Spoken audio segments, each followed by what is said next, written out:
Nije Lemmer van de media krijgt van Jelve Twaan. De deelnemers rennen nog even warm voor deze eerste wedstrijd op natuurijs.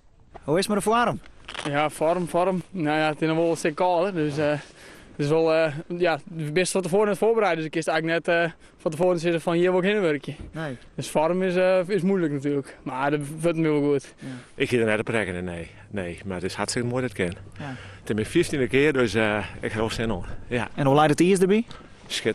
Schitterend. Zwart is, dus verder zin in. Oké. Nou, met Jen. Hoe schat je de kans niet? Haha, listvulling. 38 namen had de organisatie op papier en ze komen overal bij. Er wordt eens in één rijden en de vluchtstuk gaat terug naar de volgende ronde.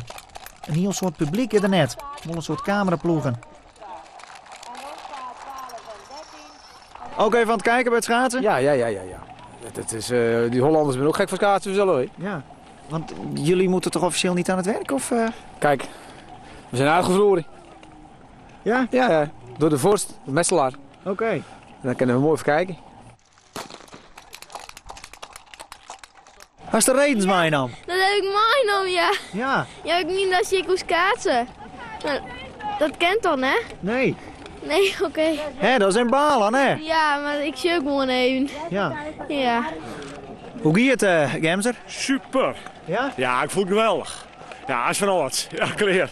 Ja, ik kan het winnen, dat is logisch, maar ik voel het prachtig. Gereed maken, finoveren, ja, passen maar. Hoe is het hier? Ja, eng. Echt eng. Ik heb op een gegeven moment de start en toen het echt even 3 man erbij. Nou, we rieden we even hier. Nou, toen kwam er heel raar scoren niet eens. Ik denk dat er nu nog wel eens iedereen gaat. Ik hoop dat ik het net win. Maar toch wordt Sietse uiteindelijk tweede. Ronald Mulder uit Zwolle wint deze kwatterbaanwedstrijd.